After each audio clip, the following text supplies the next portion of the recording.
Olá, meus amores, sejam bem-vindas e bem-vindos a mais um episódio Origens.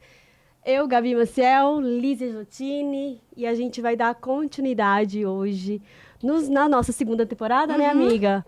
Trazendo convidados para inspirar vocês a se conectarem não só com as origens, com a nossa ancestralidade, mas também com os nossos antepassados. E estamos aqui com uma convidada super especial, Helene Lelê, amiga, para falar um pouquinho, compartilhar um pouquinho da sua jornada, da sua vivência, com olhar com os seus antepassados. E também a gente vai explorar aí esse universo oculto, místico, maravilhoso, que envolve a nossa ancestralidade feminina. Amiga, seja bem-vinda. Amiga, quer fazer as honras aí também? Ai, só vem, reverenciar essa nossa amiga. Helene Fon, Toda vez que eu tenho a oportunidade de estar escutando ela oficialmente, eu aprendo sempre com ela. Eu falo que ela é uma pessoa que sempre me traz coisas que eu não conheço. Mas eu acho que aqui tem sempre essa aura mística, poética e bonita que você traz, amiga. Seja bem-vinda. Seja Eba, bem-vinda. obrigada. A gente pode começar por aí. Origens de Helene. Então, antes disso, eu queria começar com um poema. Tá bom. Ai, Sempre lindo, Um lindo, versinho. lindo. Tá bom. Tá. Eu acho que esse verso vai permear muito o que eu tenho para compartilhar com vocês. E o verso diz assim: mãos que atuam e fazem o bem, mãos que trabalham e não se detêm, mãos que fortes os fracos amparam, mãos que rezam e sempre rezaram, mãos que se elevam num gesto profundo. É dessas mãos que precisa o mundo. Ai, eu me emociono Ai. sempre. Eu vi a Gente, essa Belinha Lelê. fazendo isso algumas vezes o ano passado, lá na escolinha. Ai, é lindo. É um verso do Rudolf Steiner. E eu acho que esse verso é um verso que traduz muito o que eu entendo como origem e como a minha própria origem se apresentou para mim.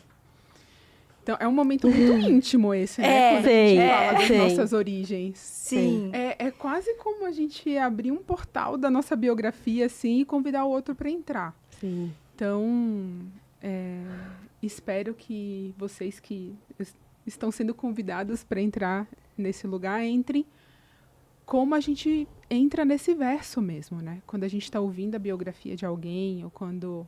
Acho que principalmente quando a gente está ouvindo a biografia de alguém, a origem de alguém, a gente tem que entrar com essas mãos em estado de prece mesmo.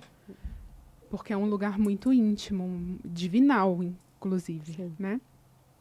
Ai, parei, gente, ela é minha terapeuta e eu tô na minha revisão biográfica com ela. Já faz um ano e eu parei só na primeira metade da adolescência, para você ver o tamanho da história, entendeu? Não é simples, não é simples. Não é simples, né? Então, eu queria falar da minha origem mais recente, Tá. né?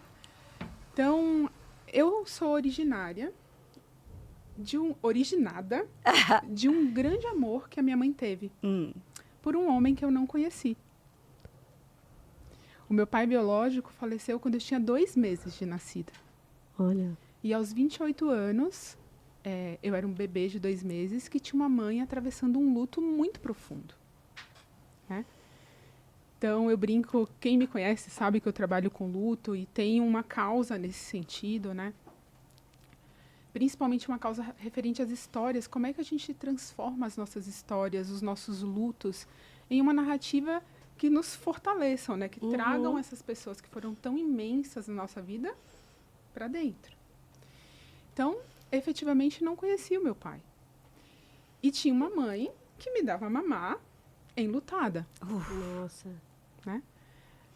Quando eu tinha 5 anos, a minha mãe conheceu um novo grande amor e se casou. E me deu de presente irmãos. E é muito interessante nesse sentido, porque quando eu falo isso, todo mundo fala, mas seus irmãos não são seus irmãos? Como assim, gente? Nunca teve essa distinção da minha família, né? Inclusive, o meu pai Noel, que é o meu padrasto, ele me registrou como filha dele. Olha só. Olha. Né? Eu fui adotada por Sim, ele, né? sim, Tive sim. um processo de adoção. E quando eu tinha 5 anos, minha mãe engravidou pela primeira vez de gêmeos. E eram 2 meninos. Minha mãe teve muitas complicações nessa gestação. E perdeu um dos filhos logo depois, né? Um dos meus irmãos faleceu logo depois que ele nasceu.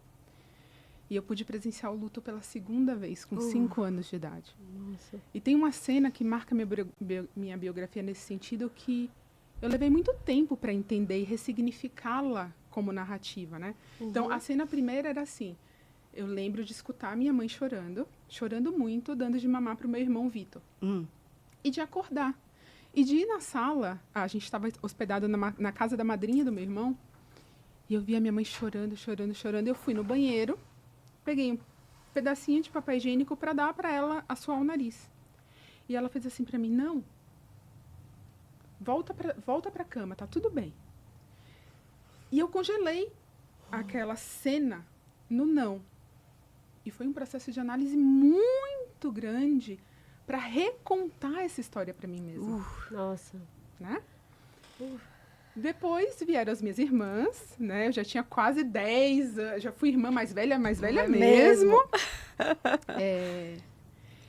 Mas uma coisa muito mágica aconteceu nesses primeiros 5 anos de vida, né? Antes da minha mãe conhecer o meu Pai Noel. E antes do meu irmão Vitor, da minha irmã Anastácia e da minha irmã Vitória virem ao mundo. Eu tive a oportunidade de morar com a minha avó. Então, da família do meu pai, eu não sei absolutamente nada. Tá. Né? E da família da minha mãe, a minha avó, ela era uma mestiça, meio indígena. Ela era o que a gente conhece como cabocla. Sim. Uma mistura de negro com índios. Né? E a minha avó era uma figuraça. Sim, ela era uma mulher muito bonita. E muito imponente. Ela tinha uma imponência. Meu avô, não se sabe a origem dele, mas ele era bem baixinho, loiro, dos olhos claros. Então, a gente imagina que ele veio aí de dessas origens mais francesas, holandesas, que foi o pessoal que chegou ali por Pernambuco, né? Sim. Eu nasci na Paraíba por uma questão logística, porque a cidade da minha família se chama Goiânia, fica em Pernambuco, e é exatamente 70 quilômetros de João Pessoa e 70 quilômetros do Recife. Então, foi apenas logística hospitalar, alguma coisa aconteceu aí. E a minha avó era a mulher da cidade do meu avô. E o meu avô tinha uma mulher na cidade e uma mulher na fazenda. O meu avô tinha uma casa de farinha. Né?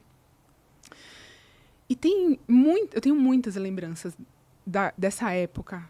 Eu era tão pequena, mas são lembranças muito profundas. A primeira delas é que na casa da minha avó, no meio da cozinha, tinha um poço. De água? De água.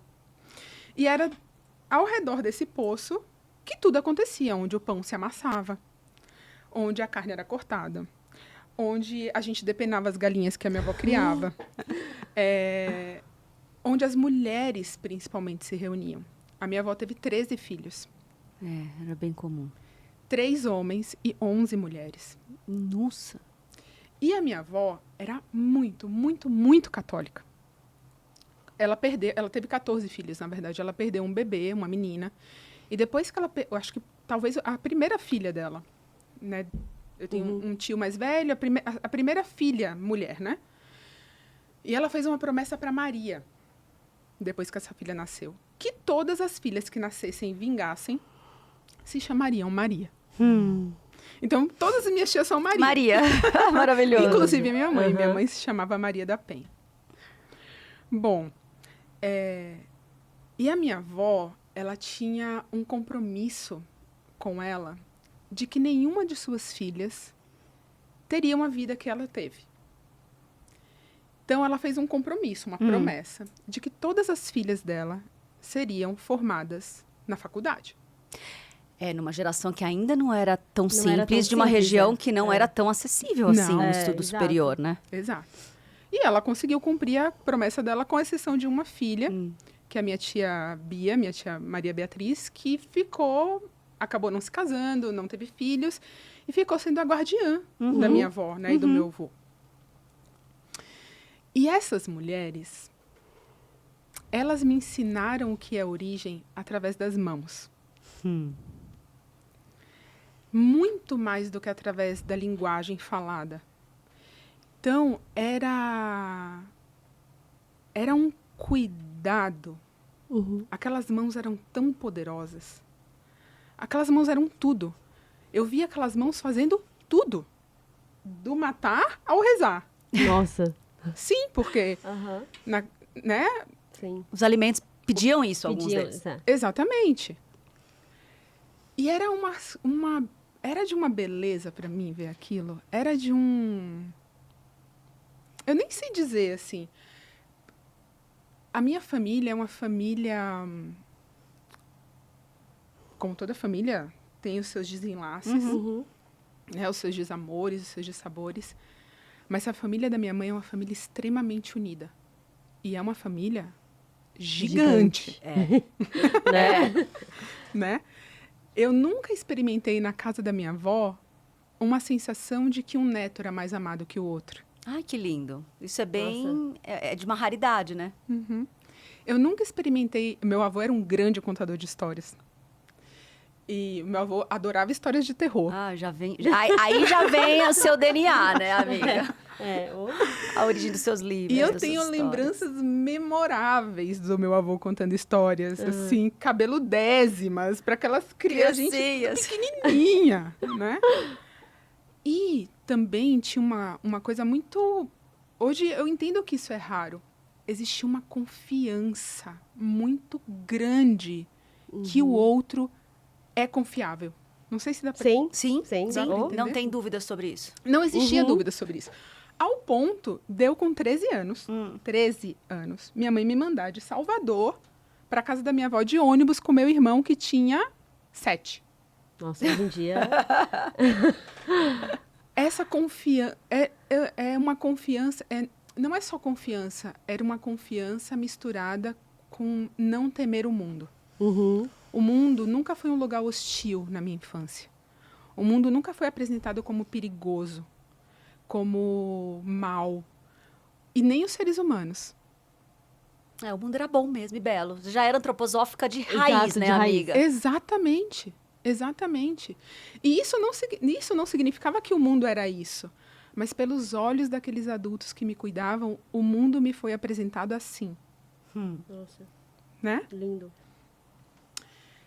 Então, a minha família foi constituída assim. A Gabi pediu para escolher um cristal quando eu começasse aqui, né? E ela falou, amiga, você sabe... Explica, por favor. Eu não tenho o seu conhecimento. Vai. Então, uma das regências dos nossos encontros, das nossas conversas, é essa alquimia, né? De trazer essa tradução das nossas falas com os cristais. E eu sempre deixo, né? A gente deixa os convidados livres para escolherem. E, curiosamente, esse cristal, eu nunca trouxe ele nas nossas gravações, mas se apresentou, que é um cristal autocurado. É um cristal que, em algum momento, né, da história da ancestralidade de Gaia, ele sofreu um processo de abalo sísmico, houve um choque em que ele se partiu e ele se reconectou em fragmentos, que é o que a gente chama, nos estudos de cristaloterapia, de autocurado. É um cristal que, ao longo da sua jornada, se autocurou várias vezes. E é isso. Que lindo.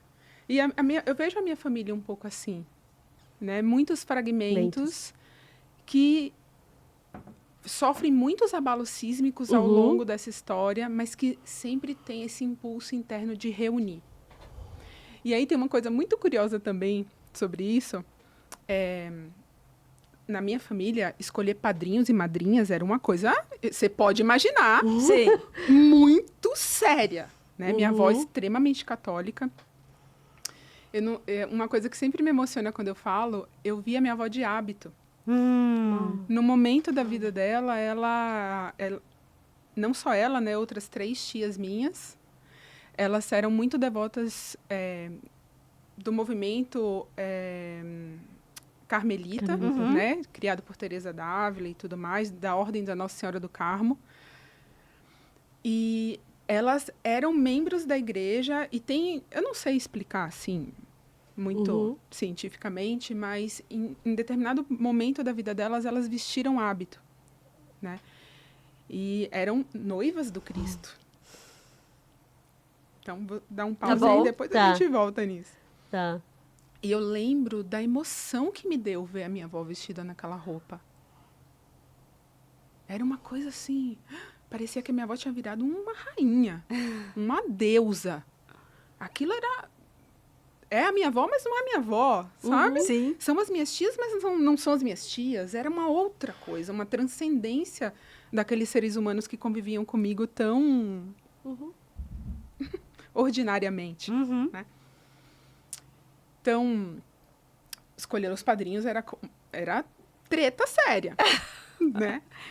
Eram pais e mães celestiais mesmo. Mesmo. Tinham essa, não obrigação, mas esse desígnio. Né? Eram designados a isso.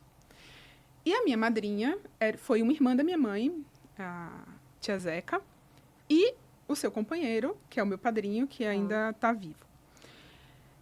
E eles, desde pequenininha, me chamavam de princesa. Então, eu nasci antes da filha da minha prima Marília, que é a filha biológica deles. Eles tiveram dois filhos, Marília e Guilherme. E eu tinha esse status. Tá. Né? E como minha mãe tinha sofrido tudo aquilo, eu era um pouco protegida na minha família nesse sentido. Mas nunca senti essa proteção como pena. Era um zelo. Eu tinha muitos colos de muitas mulheres. Né? Então, claro que depois, na minha vida adulta, eu fui fazer toda a minha pesquisa étnica, né? Com toda essa tecnologia que a gente conhece. Fiz 2 pesquisas. Descobri que grande parte do meu DNA vem do Languedoc, na França. Uma outra parte vem de Portugal, mas de uma coisa mais marítima. Também tem um pouquinho na Ilha de Malta. Eu tenho 27% de índios americanos, que não dá para especificar que é só índio brasileiro, mas essa coisa que percorre a América. Tenho DNA africano. Uma coisa muito interessante sobre isso é que tem a mulher primitiva, né? Quando eles mapeiam o DNA, dá para mapear essa ancestral, que eles dizem ser a mulher que... O halogrupo 0, né? Isso. A Eva mitocondrial. A Eva mitocondrial. Não só a Eva mitocondrial, né? Sim. Sim, a 0. A 0. Na África. Isso. E aparece meu DNA lá. Achei tão interessante, porque é 1 e não sei quantos. Naquele movimento 0? Isso é raríssimo. E é isso. E uma coisa também que eu até comentei com a Gabi, eu falei, eu sempre tive uma coisa com o Oriente, mas com o Oriente mais conectado com o Japão, assim, uma coisa que sempre me atraiu, que era uma coisa, sabe? Aquele papelzinho de arroz pra pintar. Aquela comidinha, aqueles docinhos. E aí apareceu lá que alguém puramente japonês Também estava ali. também estava ali. E isso é muito legal, porque, de alguma forma, eu também fiz alguns testes, né? A gente é parceira de uma grande empresa de tecnologia. Sim. O primeiro que eu fiz foi lá, a dela com a National Geographic. Eu também! Foi aquela com o nosso amigo Gandur me explicando, porque ninguém sabia nada. Então, desse lugar, eu vejo que muito das nossas intenções de vida, elas é um pulso, né? É um fogo interno mesmo que anima a gente para algumas coisas. E que depois, quando você vai buscar a origem genética, essa origem que te dá características físicas também te dá características de ânima mesmo, né? De vida. E eu sinto que é parecido comigo. Então, se eu estou entendendo essa história de abertura que você está me contando, suas origens têm um perpassar de uma grande raiz, né, na terra das Américas, que tem uma grande verdade nessa Europa mais mística. Você falou França, mas um lugar específico. Você falou Malta, que tem toda uma história profunda, principalmente no que a gente conversa aqui. E você falou que as mãos, né, que te cuidaram foram mãos que te deram um mundo belo. Isso fala muito da pessoa finalizada ou em processo de finalização eterna que está sentada na minha frente aqui.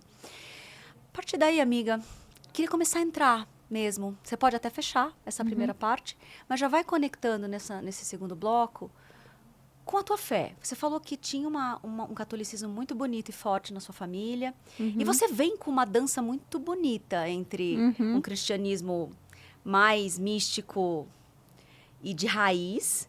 você vem com uma bela jornada antroposófica. Uhum. E eu acho que você pode nos ajudar, como a gente falou pré essa entrevista. Cara, tem uns 1.300 anos de história que ninguém sabe direito, né? Uhum. Entre o nascimento do Cristo, que começa a contar a nossa era moderna, Uhum. e a Idade Média, que são a Idade das Trevas. Uhum. Parece pouco, mas não é, são 1.500 anos de história. Quase 2.000, na verdade, né? Então vai por aí. Queria que você, nesse segundo movimento, pudesse... Porque é difícil te interromper, eu nem gosto de fazer isso. Mas para você permear. Então, eu só quero dizer que as mãos vão ser importantes Tá bom. Tá. Tá bom. nessa história também. Uhum. Né? Porque eu quero dizer assim que essa origem constitucionalizante que eu tive opera não só em mim, em nós, seres humanos, até os 14 anos. Ok. Tá. Né? Uhum. Depois, a gente entra no processo de autoeducação, Boa. onde a gente escolhe o que fazer com essas origens, mas também, lá na vida adulta, vai ser a gente que vai escolher a que origem eu vou me unir. Eu me uni a um homem Uhum. com uma origem também, Uhum. Sim. né? Que lindo. E isso diz sobre o processo de autoeducação que eu fiz dos 14 até o momento que eu encontrei com ele, Tá. Tá bom. certo? Sim. Então, assim, se a gente pudesse tirar... Eu tô rindo porque eu já tô imaginando a cara de vocês. Se a gente pudesse fazer um teste Tá. étnico-religioso, Adoro. o meu ia ser tão bagunçado quanto é a minha, a minha origem genética, Sim. digamos Tá. assim. Então, eu venho dessa coisa, desse catolicismo, né? A minha avó fazia um gesto que eu amava. Então, todas 6 horas da tarde, ela tinha uma cadeira de balanço daquelas de plástico, Sim. sabe? Sim. Azul turquesa. E ela sentava em frente a uma imagem do coração de Jesus e Maria. Estava escrito Jesus Maria. Sim? Ela sentava, rezava o terço. E aí ela depois saía para fazer as coisinhas dela, né? E ela beijava a mão dela e beijava essa imagem. Tá? Então, eu saí desse ambiente extremamente católico. Eu tive uma criação extremamente matriarcal. É, completamente, quase. Completamente, É. né? Pelo menos Sim. na minha primeiríssima infância, sim. E aí eu vou para Salvador. O meu Pai Noel, ele é filho único, né, do meu avô e da minha avó. E o meu avô e a minha avó eram bandistas. Então eu saio de um ambiente extremamente católico para um ambiente que eu não conhecia. E tinha aqueles atabaques que faziam meu coração explodir Nossa, quando eu era criança. Uhum. Era ao mesmo tempo que me dava muito medo, aquelas danças, aquelas cores, aqueles brilhos, aquelas pessoas. E o centro que o meu Pai Noel ia era um centro dedicado a Cosme e Damião, que é comemorado dia 27 de setembro, porque essa informação também é importante, Tá. tá? E Nada é desconectado. E nessa Cosme e história. Damião Elas estão aqui. é Ah. criança, caruru, bala, doce. Eles eram os médicos, irmãos gêmeos, Irmãos médicos. gêmeos, é. Né? Uhum. Mas eu sempre fui muito medrosa dessas coisas, assim. Até hoje eu sou muito medrosa dessas coisas, sabe? Fico imaginando você no terreiro. Eu ia lá, assim, ficava com as crianças, Sim. né? E aí, quando eu cresci um pouquinho mais, falei, ai, não dá pra mim, assim. Apesar de sempre nos carurus de Cosme, não e dos atabaques, eu não conseguia me conectar assim como o meu padrasto se conectava, né? Tá bom. Eu nem gosto de chamar ele de padrasto, porque ele não foi meu pai, foi meu pai mesmo. Como meu pai se conectava. E aí eu descobri o espiritismo. Ok, fechamos um triângulo aí agora. E fui pro espiritismo, Ah. do Divaldo Franco, lá em Tá. Salvador, que é a Mansão do Caminho, que tem um Que é bem famoso. bem Bem famoso. famoso. E tinha algo da caridade que sempre me emocionou. Uhum. E eu frequentei a Mansão do Caminho por muitos anos. Muitos e muitos anos. Com 18 anos eu conheci meu marido. Olha. faltava um mês para fazer 19. Então, a minha passagem, né, de jovem mulher para uma mulher que já ia se casar com o amor da vida dela, foi muito rápida, né? Eu menstruei com 15, faltando um mês para fazer 15 anos. Eu era isso brincando de boneca, vocês imaginam? É isso. Né? Eu falo para minha filha, eu falo assim, foi muito, muito curto essa queda do paraíso de verdade, né? Para entrar nesse portal mulher. E aí fui para a Mansão do Caminho e lá foi muito legal, porque tinha essa coisa da caridade, tinha essa coisa de ajudar mesmo. Não que na Umbanda não tivesse, tinha muito, né? Mas eu era muito criança para entender aquilo. E lembra, quando a gente faz 14 anos, a gente começa um processo bem individual de se autoeducar. Super, super. Né? Infelizmente, tenho que dizer isso para os pais. A gente acha que educa um ser humano depois dos 14 anos, mas efetivamente a gente observa o que a nossa educação causou naquele ser humano. Maravilhoso. Né? Ótimo. Então, aconteceu tudo isso. Com 21 anos, me mudei para São Paulo. E continuei no caminho do espiritismo. Mas aí algo do espiritismo começou a não fazer mais sentido para mim. Tá. Que era a questão da culpa e do pecado. Eu não consigo me conectar com isso mais, né? Eu acho que a gente chicoteia o outro e se chicoteia muito. E o meu Deus não é esse Deus. O meu Deus é um Deus amoroso, né? Colinho, mamãe. E aí eu comecei a me afastar do espiritismo. Ah, teve uma coisa importante. Quando eu tinha 13 anos, lá em Salvador tinha um shopping que se chamava... Ai, não lembro. Era um shopping... Aeroparque. Um shopping a céu aberto, assim, que era super novo na época. Tinha várias livrarias, coisas que vieram de São Paulo, que era o máximo, tudo que vinha de São Paulo. E aí tinha uma livraria oriental lá. E aí minha mãe levou a gente para esse shopping uma vez. E eu tava com muita dor de cabeça. E lembra, o mundo nunca foi um lugar mal, violento. Aí eu falei, mãe, eu acho que eu vou ficar sentada aqui. Ela falou, fica, a gente vai passear, depois a gente te pega. E eu fiquei justamente na frente desse lugar. E aí na vitrine tinha assim, o livro tibetano do viver e do morrer. Eu gosto que as histórias de Lelê têm sempre um simbolismo iniciático. Super!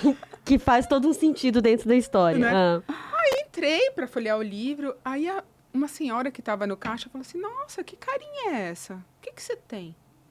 Eu falei, eu tô com um pouco de cabeça. Ela falou, você topa que eu te ajude a melhorar? Eu falei, claro! Lá vem. Aí ela tirou do bolso um negocinho assim, um potinho de rosquear. E falou assim, levanta a língua e põe a língua para cima. Há que se confiar mesmo. Exato. E aí ela pegou um pozinho e pôs assim na minha língua e falou assim, agora a gente vai subir, eu vou te ensinar uma técnica, um jeito de respirar. Você vai respirar assim, daqui a pouco eu venho te chamar para ver como você estava se sentindo. Fizemos isso. Não sei quantos minutos se passaram, a gente subiu, ela me ensinou a respirar e tal. Quando eu abri os olhos, minha dor de cabeça tinha sumido. E aí eu perguntei, ela falou assim, né? E aí, tudo bem? Eu falei, não, tudo ótimo. que Quero isso. Ela falou, isso é um pozinho que vem do meu mestre. Eu sou discípula do Sai Baba. E foi ali, com 13 anos, que eu tive contato com a meditação pela primeira vez. Maravilhoso. Isso ficou guardadinho lá, em algum cantinho dentro de mim. Então, quando eu me afastei do espiritismo, e fiz tudo, tá? Escola do Evangelho, escola de médiums. Eu fiz também esse caminho todo. Tudo. Bem novinha, acho que fez junto, amiga. Eu em São Paulo, em São Bernardo, você aqui. Porque foi bem jovenzinha assim E também. como chamava o centro que eu frequentava aqui em São Paulo? Grupo Socorrista Maria de Nazaré. Ok. Outro portal iniciático. Eu casei no dia 5 de novembro de 2005, no mesmo dia que eu estava passando que estava tendo a cerimônia de discípulo, você tinha terminado o meu curso. Aconteceu na mesma hora que eu estava casando mesmo. Uhum. E eu sempre achei essa coincidência muito linda, assim, porque eu acho que o casamento realmente é um lugar onde a gente ora. Posso ler o que veio para mim hoje de manhã? Porque eu estou numa jornada de aprender claro. sobre... É uma frase só, mas eu não quero errar ela. Um estudo sobre ânimos e ânima, né? Eu li. Eu li o que você mandou lá no grupo. Exato. E aí, nessa jornada, né, de ânimos e ânima, que é o conceito do Jung sobre masculino e feminino, né, o casal dentro de cada ser humano, ele fala, uma das psicólogas que eu estava lendo, falou assim, o amor é uma tarefa psicológica profunda e ninguém deveria escapar dele. Porque é menos sobre um amor romântico. E ele fala que a única forma de trazer esse feminino e esse masculino pouco integrado e pouco conhecido é na relação com o outro. E principalmente na relação amorosa com o outro. E eu acho que desse lugar o casamento é sagrado. E é por isso que ele é altamente desafiador. Muito. E por isso que ele é lindo, e por isso que ele é difícil, e por isso que ele é lindo de novo, entendeu? Exato. Mas eu achei legal ele falar que o amor, ele é terapêutico. Sim. Ele é uma ferramenta terapêutica. Com Profunda, certeza, de profundas mudanças, né? Eu que Sim. quase nunca me relacionei e logo casei com esse amor que apareceu e que é da minha vida, numa idade já mais avançada, tem esse lugar mesmo de uma grande escola. Sim. Eu não casei, até então não tinha casado no religioso, né? Porque também é um grande compromisso, né? Sim, senhorita. Então, a gente se casou, assim, fez uma festa e tudo, como mando figurino, mas eu optei mais por não casarmos no religioso. Tá bom. E quando o espiritismo começou a não fazer sentido para mim, eu conheci o Paramahansa Yogananda. Essa vertente oriental é forte mesmo. Através da minha cunhada, Tá. irmã do meu marido. E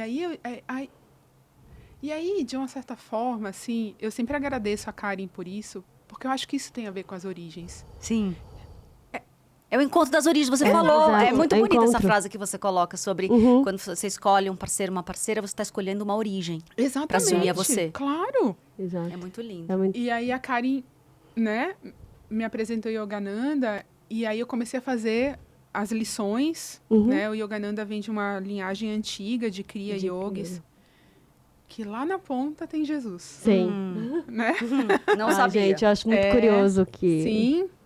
Que Sim. esses entrelaçares das origens, né, amiga? E quando a gente abre esse portal da fala, de ouvir, e aí, amiga, é um dos parênteses que eu quero até trazer pra gente entender o próprio evoluir dentro do podcast Origens, é que ouvir o outro, como a gente está aqui te ouvindo, Lelê, aonde as nossas origens se entrelaçam com as suas origens.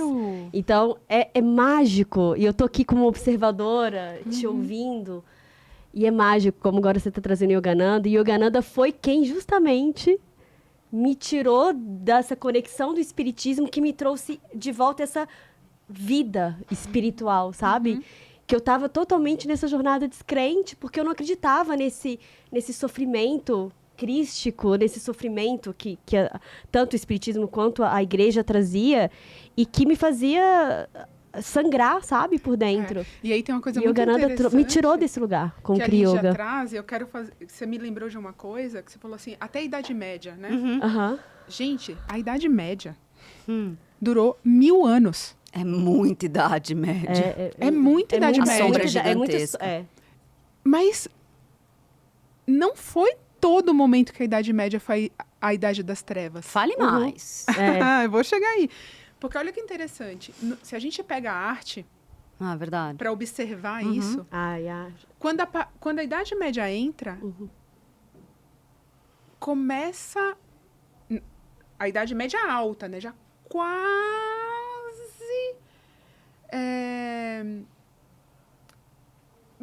quase... Não, a média Idade Média, na verdade. A gente começa a ter uma imagem do Cristo sofrendo. Porque até então, não era essa imagem iconográfica do Cristo. É mesmo. Pictórica. Aham. Né? Isso começa a ser criado quando o poderio da Igreja Católica, e eu quero fazer uma ressalva muito grande aqui, a gente confunde a palavra cristão com católico. Uhum. E a gente precisa parar de fazer essa confusão. Porque cristãos somos todos. Sim. Né? Cristão tem a ver com quem crê. E católico é uma procissão de fé baseada nos dogmas daquela instituição. Uhum. Assim como... Que são os ismos, né? Sim. Catolicismo, budismo, Uhum.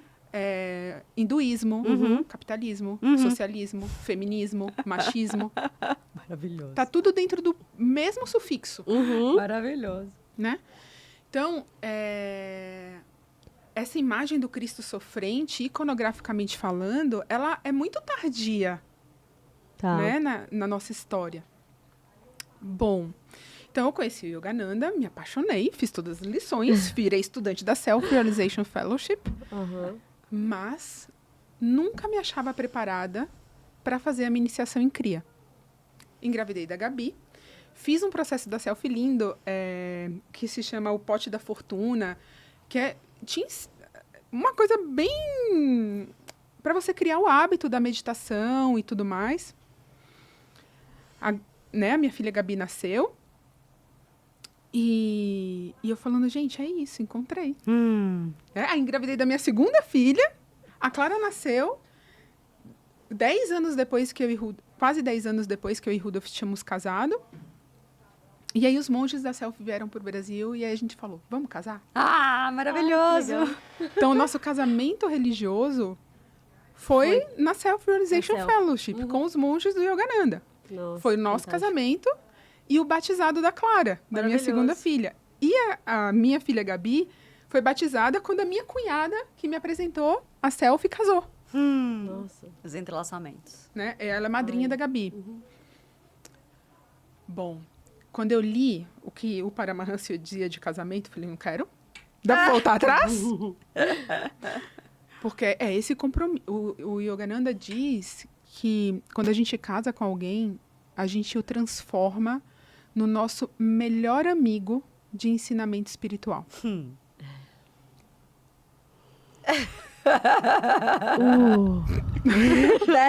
Esse é o lindo casamento. É. Pô, Né? Você é. é que a gente Né? trata melhor amigo, às vezes, muito melhor que o marido, Que o marido. né? Ou a Oh. esposa. E tudo. Bom. Os desafios diários, né? É. Dessa Uhum. relação. E aí eu segui nessa linha bem hinduísta mesmo. O Yogananda, ele faz um entrelaçamento com o catolicismo muito lindo, né? Ele escreveu um livro, um dos livros mais lindos que eu já vi, que se chama Yoga de Jesus. Yoga de Jesus. Ai, amiga. É um livro, É lindo. pelo amor de Deus, maravilhoso. E eu fiquei, né? E aí, em outubro de 2004, eu tive um sonho. Eu sonhei que eu estava numa sala de aula, toda meio rosada, assim, com pessoas que eu não conhecia. Uhum. Eu olhava e falava assim, gente, que povo esquisito é esse, no sonho? Uhum. E uma pessoa pequenininha, assim, lá no fundo, dando aula. E aí essa pessoa levantava, me chamava, e eu obedecia como se eu Já conheci. já conhecesse essa pessoa. A gente sai e tem um pasto gigantesco, um pasto mesmo, graminha. E a única coisa que tem ali é um poço. O poço. Um poço. Que era o coração da casa da minha avó, né? Uhum. E aí essa pessoa, essa mulher, toda vestida de branco, dizia, jogue o balde. E eu obedecia. Joguei o balde. E aí quando ela falava, e se o balde? Quando eu tentava içar o balde, meninas, era um balde tão pesado. Tão pesado. Doía todo o meu corpo. Uhum. E aí içei o balde. E quando eu olhei pro balde, eu comecei a ter um ataque no sonho. Quê? Tipo, quem é você? Como você pode mostrar isso pra uma pessoa e isso não se mostra pra ninguém? E começava a chorar, a gritar. E aí ela vinha até mim, essa mulher, tocava no meu ombro e falava assim, a gente ainda vai ouvir falar muito uma da outra. Eu acordei do sonho assim. Fui pra o nosso ganha-pão de cada dia, na época. E tinha uma amiga carioca, Fernanda, Fê, se você ouvir esse podcast, você vai se lembrar dessa história. Ela falou assim, amiga, tô me desfazendo, assim, mudando de apartamento, e tem um monte de yoga journal. Você quer pra você? Sabe aquelas revistas? Aí eu falei, Fê, deixa aí. Cheguei super cedo lá, a gente conversando, amenidades, no final de semana, eu fui olhando, eu sonhei com essa mulher aqui. Ela falou, amiga, você não sonhou com essa mulher é uma santa. E aí ela falou da AMA pra mim, Mata Amritananda Mayi Devi. E eu fiquei com aquela, nossa, né? Me sentindo um pouco traindo Yogananda, né? Aquela sensação esquisita. E passou. No dia 24 de dezembro desse mesmo ano, a minha mãe faleceu de uma morte súbita. Fazendo a ceia de Natal. E foi uma morte muito rápida, né? Ela desmaiou e em meia hora ela tinha falecido, às 6 horas da tarde. E quando as minhas irmãs ligaram para dar essa notícia, a única coisa que eu lembrava era desse sonho. E por muito tempo eu fiquei tentando entender por quê, né? Por que eu sonhei isso? Mas depois que eu conheci a AMA, eu descobri que a Mãe Divina Me emocionou muito. tinha se apresentado para mim. E que quando eu perdesse a minha mãe física, o lugar estava sendo ocupado por ela. Por ela. E foi muito doido, assim, porque eu tive poucas experiências, assim, na vida. E as duas mais importantes foram com a AMA. Então, esse sonho... E eu faço aniversário dia 17 de fevereiro. Um dia muito místico para o Languedoc. Né? O dia que aparecem as maçãs azuis na igreja de René-le-Château. E a minha mãe era sempre a primeira pessoa que me ligava. Então, meu telefone toca no dia do meu aniversário, eu vou atender de manhã cedo e, sabe, caiu a ligação. Aí eu já fiquei de bode, né? Porque, pô, sacanagem. E fui dormir muito cedo no dia do meu aniversário. E tive um outro sonho com a AMA, que a gente estava no Maracanã. E que eu era a última da fila. E que se passavam dias, muitos dias. As pessoas descendo em espiral, assim, para ir pro campo de futebol. Até então, não tinha me dado conta que era ela. Só quando eu fui chegando muito perto que eu falei... Nossa, é aquela moça do sonho. Porque até então não tinha pesquisado muito sobre ela. E aí, quando eu chegava, ela fazia assim pra mim. E a gente se abraçava. E eu sentia tudo. Como o corpo dela era quentinho. Como ela era cheirosa. E ela sorria pra mim. O sorriso dela tirava toda aquela raiva, né? Porque a gente sente raiva quando a gente perde quem a gente ama. A gente fica sem entender. É tudo muito complexo no processo de luto. E aí, quando eu acordei desse sonho, parecia que eu não tinha perdido a minha mãe. É? E eu fiquei louca, quis muito visitar a AMA. Muito, até que em junho desse mesmo ano, eu fui visitar ela, fui participar de um programa da AMA. E nesse programa, para encurtar a história, porque também é muito doida essa história, eu fui a primeira pessoa que ela abraçou. Lindeza, olha só. E ela me abraçava e dizia assim, você é minha filha muito querida. Muito querida. E aí, a AMA é minha mestra. Assim, a AMA... Claro que tem a AMA ser humano e tem a AMA transcendência, né? Do mesmo jeito que eu via minha avó de hábito, aquele ser humano e aquela pessoa transcendente, eu também sei que a AMA vai errar, que a AMA é humana. Mas ela me mostrou algo tão divino. Ela me fez perceber como é bom estar dentro do meu próprio corpo. Como é bom habitar esse território. Né? Como as minhas mãos são importantes no mundo. Né? Ela abraça. É físico, não é intelectual. E aí, fechando toda essa história, veio a antroposofia muito antes disso, né? E a antroposofia, ela também foi criada por um humano, Uhum. também tem as suas questões. Vocês vão me ouvir agora falar de antroposofia, mas é helenisofia, porque não é antroposofia. Antroposofia vai lá e lê. Exato. Né? Entre em exato. contato com o Steiner. Porque também a gente ouve muito o outro falar sobre, sobre algo e é sempre permeado pelo outro. Pelo Tem a olhar. sua beleza, mas deixa de ser o original. Né? Exatamente. Então, quando eu fui ver a Ama, ela falou muito sobre o Cristo. E sobre essa divindade que a mulher é. Eu nunca acreditei nessa balela de que Jesus não casou, que Jesus não teve filho, né? Mas não me conecto com a Madalena.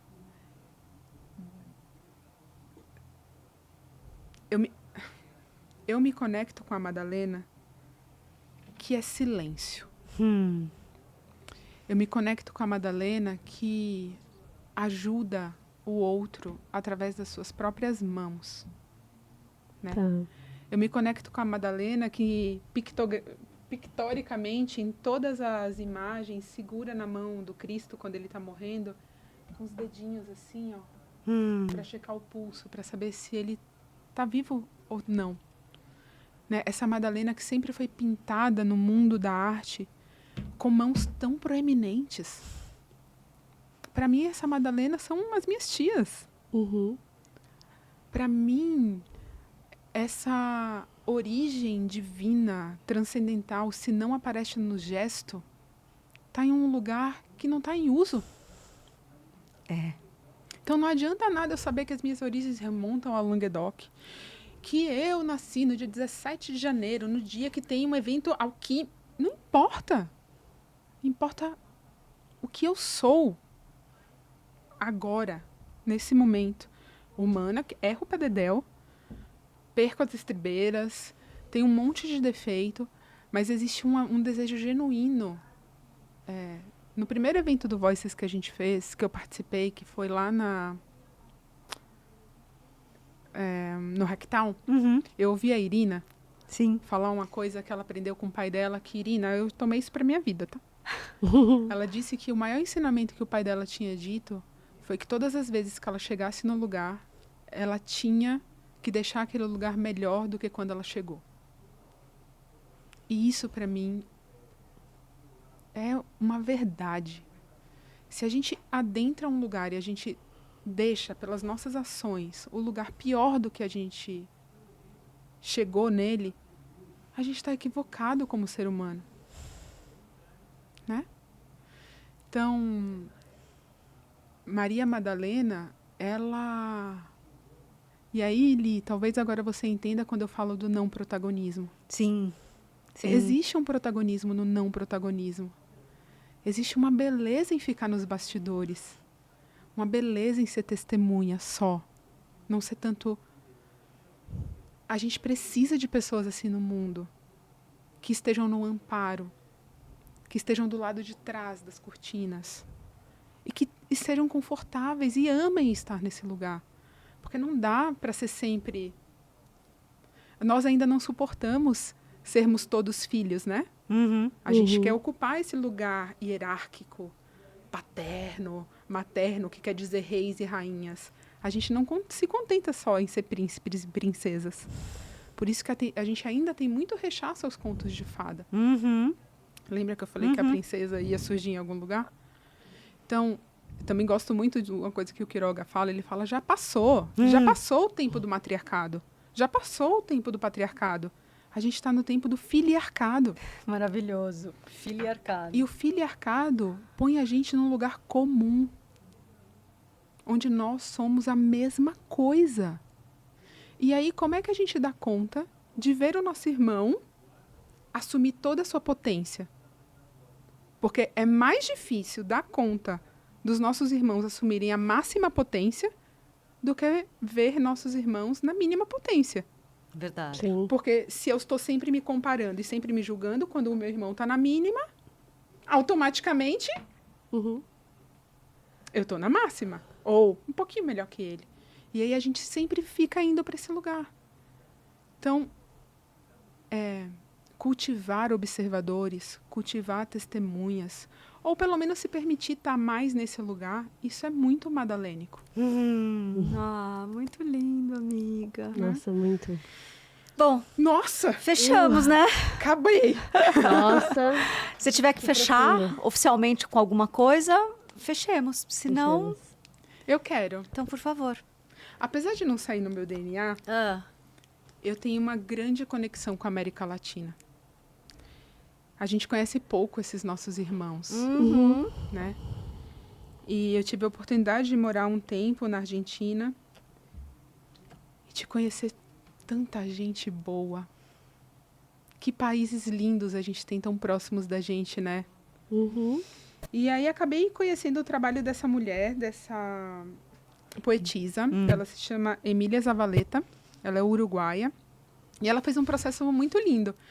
Ela pesquisou biografias de mulheres latino-americanas que não são muito biografadas. Tá. Só qual é o lance dela? Tá. Ela é artista. Então, ela é fotógrafa e poetisa. Ela fala um pouco da biografia dessas mulheres, pega traços poéticos de escrita dessas mulheres, transcreve, né? Uhum. E aí ela sempre tem uma foto dela e um poema dela antes de cada força da natureza dessas mulheres serem apresentadas. E eu queria ler um poema dela que se chama Raízes. Vou pedir pro Igor, enquanto a Lele acha a poesia, para colocar a nossa geometria na tela, enquanto a Lele... E a gente fecha com o silêncio, que pertence a esse tipo de poesia. É, Tá. porque Ah, eu que lindo. digo que essa geometria madalênica fala exatamente sobre o que você trouxe, amiga, do silêncio, de testemunhar. E a gente encerra com a sua fala e o nosso silêncio.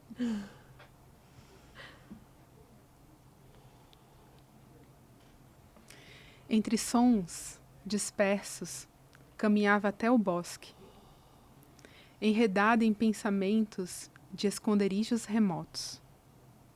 Foi caindo a tarde sobre seus ombros cansados. A palavra do vento lhe tirou a raiva. Se deixou cair sobre o solo úmido, tentando resistir à força da gravidade. As folhas das árvores atenuaram o eco. Ficou vencida aos pés da imensidão verde. A paisagem foi envolvendo sua presença insone. O orvalho se impregnava pela sua pele gelada. Soltou o ar restante dos seus pulmões. Sentiu o frio regado pela terra molhada.